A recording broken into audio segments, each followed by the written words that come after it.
He may say that there has been in many miraculous stories a notion of spiritual preparation and acceptance. In short, that the miracle could only come to him who believed in it. It may be so, and if it is so, how are we to test it? If we are inquiring whether certain results follow faith, it is useless to repeat wearily that, if they happen, they do follow faith. If faith is one of the conditions, those without faith have a most healthy right to laugh, but they have no right to judge.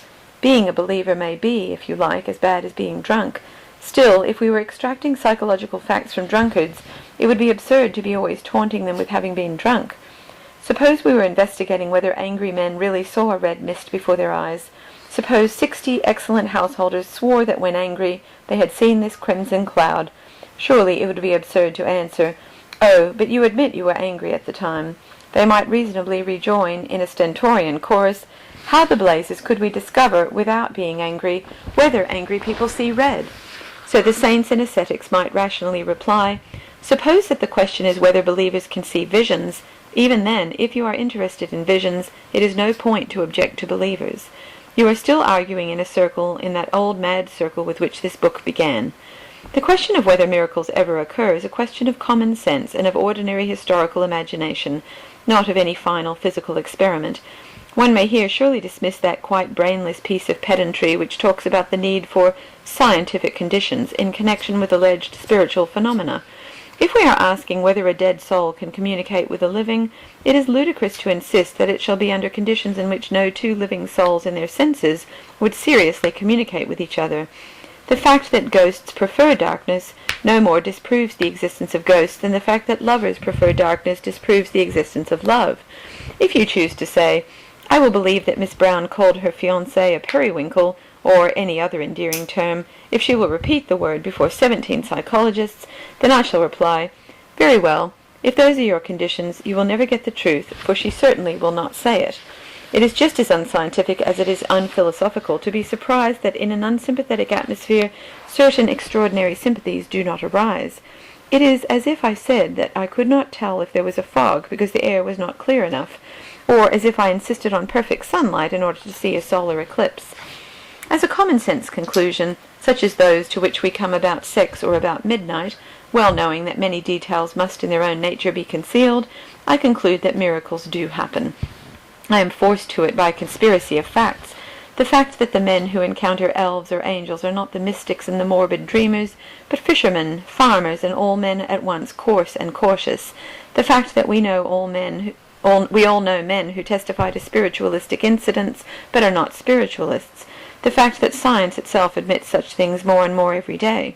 Science will even admit the ascension if you call it levitation, and will very likely admit the resurrection when it has thought of another word for it. I suggest the regalvanization. But the strongest of all is the dilemma above mentioned, that these supernatural things are never denied except on the basis either of anti-democracy or of materialist dogmatism. I may say materialist mysticism. The skeptic always takes one of the two positions. Either an ordinary man need not be believed, or an extraordinary event must not be believed. For I hope we may dismiss the argument against wonders attempted in the mere recapitulation of frauds, of swindling mediums, or trick miracles. This is not an argument at all, good or bad. A false ghost disproves the reality of ghosts exactly as much as a forged banknote disproves the existence of the Bank of England. If anything, it proves its existence. Given this conviction that the spiritual phenomena do occur, my evidence for which is complex but rational, we then collide with one of the worst mental evils of the age. The greatest disaster of the 19th century was this, that men began to use the word spiritual as the same as the word good. They thought that to grow in refinement and in corporeality was to grow in virtue. When scientific evolution was announced, some feared that it would encourage mere animality. It did worse. It encouraged mere spirituality. It taught men to think that so long as they were passing from the ape, they were going to the angel. But you can pass from the ape and go to the devil. A man of genius, very typical of that time of bewilderment, expressed it perfectly. Benjamin Disraeli was right when he said he was on the side of the angels. He was indeed. He was on the side of the fallen angels.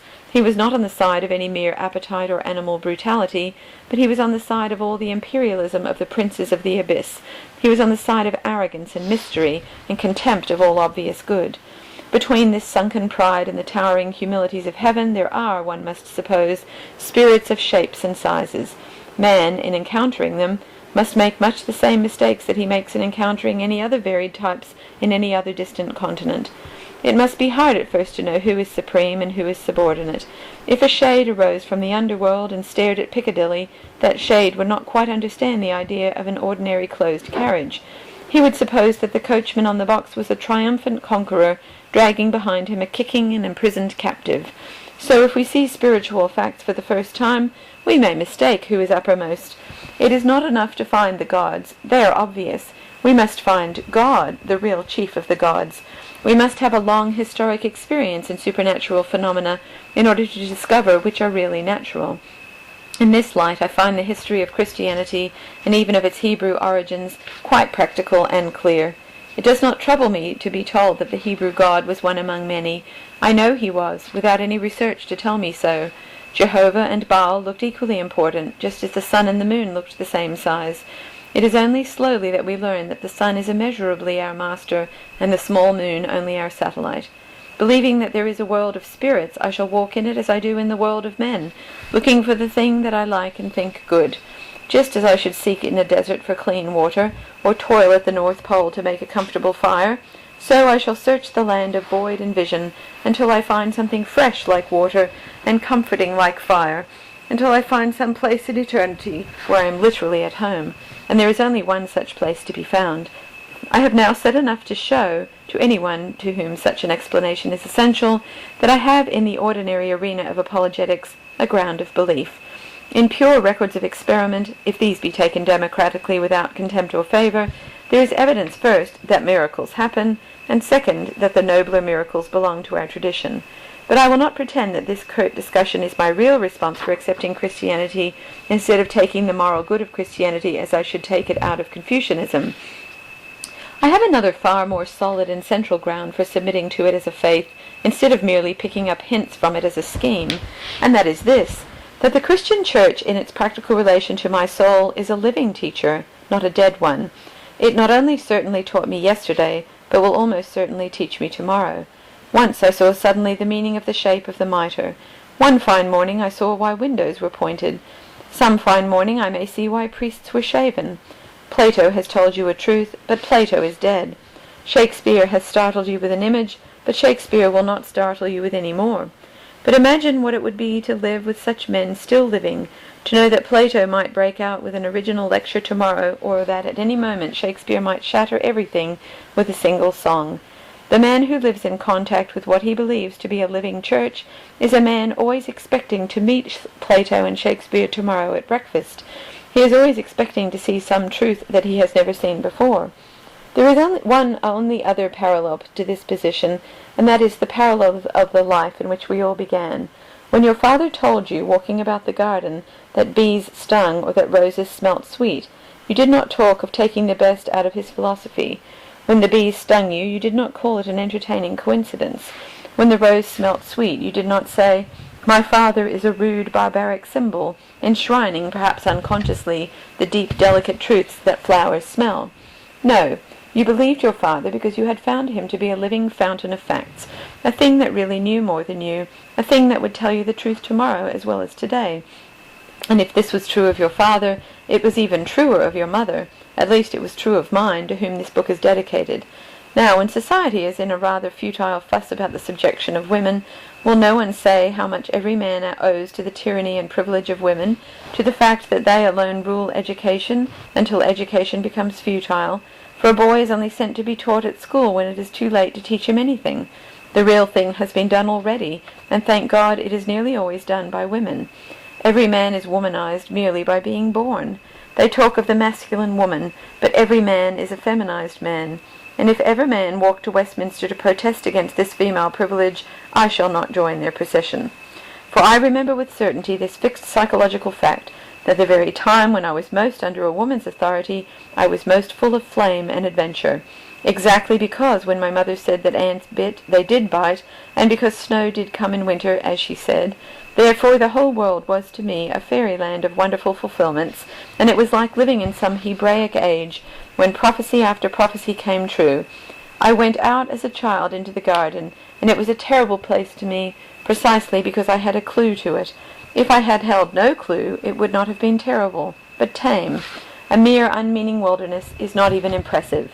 But the garden of childhood was fascinating, exactly because everything had a fixed meaning which could be found out in its turn. Inch by inch I might discover what was the object of the ugly shape called a rake, or form some shadowy conjecture as to why my parents kept a cat. So, since I have accepted Christendom as a mother and not merely as a chance example, I have found Europe and the world once more like the little garden where I stared at the symbolic shapes of cat and rake. I look at everything with the old elvish ignorance and expectancy. This or that rite or doctrine may look as ugly and extraordinary as a rake, but I have found by experience that such things end somehow in grass and flowers. A clergyman may be apparently as useless as a cat, but he is also as fascinating, for there must be some strange reason for his existence. I give one instance out of 100. I have not myself any instinctive kinship with that enthusiasm for physical virginity, which has certainly been a note of historic Christianity. But when I look not at myself but at the world, I perceive that this enthusiasm is not only a note of Christianity, but a note of paganism, a note of high human nature in many spheres. The Greeks felt virginity when they carved Artemis, the Romans when they robed the Vestals. The worst and wildest of the great Elizabethan playwrights clung to the literal purity of a woman as to the central pillar of the world. Above all, the modern world, even while mocking sexual innocence, has flung itself into a generous idolatry of sexual innocence, the great modern worship of children. For any man who loves children will agree that their peculiar beauty is hurt by a hint of physical sex. With all this human experience, allied with the Christian authority, I simply conclude that I am wrong and the Church is right, or rather that I am defective, while the Church is universal. It takes all sorts to make a Church. She does not ask me to be celibate, but the fact that I have no appreciation of the celibates, I accept like the fact that I have no ear for music. The best human experience is against me, as it is on the subject of Bach. Celibacy is one flower in my father's garden, of which I have not been told the sweet or terrible name, but I may be told it any day. This, therefore, is, in conclusion, my reason for accepting the religion, and not merely the scattered and secular truths of the religion. I do it because the thing has not merely told this truth or that truth, but has revealed itself as a truth-telling thing. All other philosophies say the things that plainly seem to be true. Only this philosophy has again and again said the thing that does not seem to be true, but is true. Alone of all creeds, it is convincing where it is not attractive. It turns out to be right, like my father in the garden. Theosophists, for instance, will preach an obviously attractive idea like reincarnation, but if we wait for its logical results, they are spiritual superciliousness and the cruelty of caste. For if a man is a beggar by his own prenatal sins, people will tend to despise the beggar.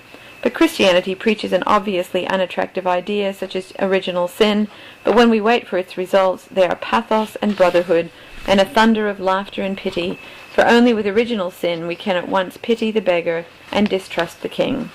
Men of science offer us health, an obvious benefit. It is only afterwards that we discover that by health they mean bodily slavery and spiritual tedium. Orthodoxy makes us jump by the sudden brink of hell. It is only afterwards that we realize that jumping was an athletic exercise highly beneficial to our health. It is only afterwards that we realize that this danger is the root of all drama and romance. The strongest argument for the divine grace is simply its ungraciousness. The unpopular parts of Christianity turn out, when examined, to be the very props of the people. The outer ring of Christianity is a rigid guard of ethical abnegations and professional priests, but inside that inhuman guard you will find the old human life dancing like children, and drinking wine like men. For Christianity is the only frame for pagan freedom. But in the modern philosophy the case is opposite. It is its outer ring that is obviously artistic and emancipated. Its despair is within. And its despair is this, that it does not really believe that there is any meaning in the universe. Therefore it cannot hope to find any romance. Its romances will have no plots. A man cannot expect any adventures in the land of anarchy. But a man can expect any number of adventures if he goes travelling in the land of authority. One can find no meanings in a jungle of skepticism, but the man will find more and more meanings who walks through a forest of doctrine and design. Here everything has a story tied to its tail, like the tools or pictures in my father's house, for it is my father's house. I end where I began, at the right end. I have entered at least the gate of all good philosophy. I have come into my second childhood. But this larger and more adventurous Christian universe has one final mark difficult to express, yet as a conclusion of the whole matter I will attempt to express it. All the real argument about religion turns on the question of whether a man who is born upside down can tell when he comes right way up. The primary paradox of Christianity is that the ordinary condition of man is not his sane or sensible condition, that the normal itself is an abnormality. That is the inmost philosophy of the fall. In Sir Oliver Lodge's interesting new catechism, the first two questions were, "What are you?" and "What then is the meaning of the fall of man?" I remember amusing myself by writing my own answers to the questions, but I soon found that they were very broken and agnostic answers. To the question, "What are you?" I could only answer, "God knows," and to the question, "What is meant by the fall?" I could answer with complete sincerity that whatever I am not myself. This is the prime paradox of our religion. Something that we have never in any full sense known is not only better than ourselves, but even more natural to us than ourselves. And there is really no test of this except the merely experimental one with which these pages began, the test of the padded cell and the open door. It is only since I have known orthodoxy that I have known mental emancipation, but in conclusion, it has one special application to the ultimate idea of joy. It is said that paganism is a religion of joy and Christianity of sorrow. It would be just as easy to prove that paganism is pure sorrow and Christianity pure joy. Such conflicts mean nothing and lead nowhere. Everything human must have in it both joy and sorrow. The only matter of interest is the manner in which the two things are balanced or divided.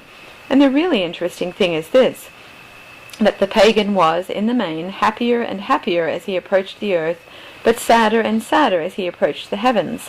The gaiety of the best paganism, as in the playfulness of Catullus or Theocritus, is indeed an eternal gaiety never to be forgotten by a grateful humanity, but it is all a gaiety about the facts of life, not about its origin. To the pagan, the small things are as sweet as the small brooks breaking out of the mountains, but the broad things are as bitter as the sea. When the pagan looks at the very core of the cosmos, he is struck cold. Behind the gods, who are merely despotic, sit the fates, who are deadly. Nay, the fates are worse than deadly. They are dead. And when rationalists say that the ancient world was more enlightened than the Christian, from their point of view they are right. For when they say enlightened, they mean darkened with incurable despair. It is profoundly true that the ancient world was more modern than the Christian. The common bond is in the facts that ancients and moderns have both been miserable about existence, about everything, while medievals were happy about that at least. I freely grant that the pagans, like the moderns, were only miserable about everything. They were quite jolly about everything else. I concede that the Christians of the Middle Ages were only at peace about everything. They were at war about everything else. But if the question turned on the primary pivot of the cosmos, then there was more cosmic contentment in the narrow and bloody streets of Florence than in the theatre of Athens or the open garden of Epicurus. Giotto lived in a gloomier town than Euripides, but he lived in a gayer universe. The mass of men have been forced to be gay about the little things, but sad about the big ones.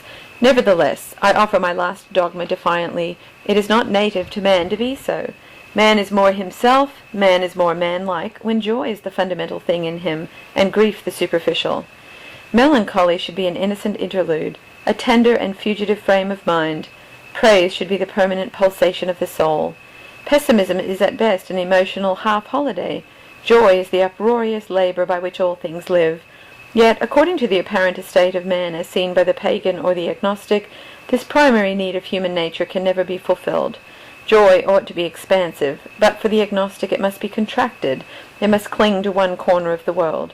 Grief ought to be a concentration, but for the agnostic its desolation is spread through an unthinkable eternity.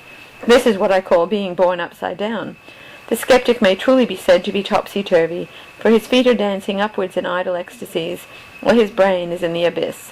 To the modern man, the heavens are actually below the earth. The explanation is simple. He is standing on his head, which is a very weak pedestal to stand on. But when he has found his feet again, he knows it. Christianity satisfies suddenly and perfectly man's ancestral instinct for being the right way up, satisfies it supremely in this, that by its creed, joy becomes something gigantic, and sadness something special and small. The vault above us is not deaf because the universe is an idiot. The silence is not the heartless silence of an endless and aimless world. Rather, the silence around us is a small and pitiful stillness, like the prompt stillness in a sick room. We are perhaps permitted tragedy as a sort of merciful comedy, because the frantic energy of divine things would knock us down like a drunken farce. We can take our own tears more lightly than we could take the tremendous levities of the angels. So we sit perhaps in a starry chamber of silence, while the laughter of the heavens is too loud for us to hear. Joy, which was the small publicity of the pagan, is the gigantic secret of the Christian. And as I close this chaotic volume, I once again open the strange small book from which all Christianity came, and I am again haunted by a kind of confirmation. The tremendous figure which fills the Gospels towers in this respect, as in every other, above all the thinkers who ever thought themselves tall. His pathos was natural, almost casual. The Stoics, ancient and modern, were proud of concealing their tears. He never concealed his tears. He showed them plainly on his open face at any daily sight, such as the far sight of his native city. Yet he concealed something. Solemn supermen and imperial diplomatists are proud of restraining their anger. He never restrained his anger. He flung furniture down the front steps of the temple and asked men how they expected to escape the damnation of hell. Yet he restrained something. I say it with reverence. There was in that shattering personality a thread that must be called shyness. There was something that he hid from all men when he went up a mountain to pray. There was something that he covered constantly by abrupt silence or impetuous isolation. There was some one thing that was too great for God to show us when he walked upon our earth, and I have sometimes fancied that it was his mirth.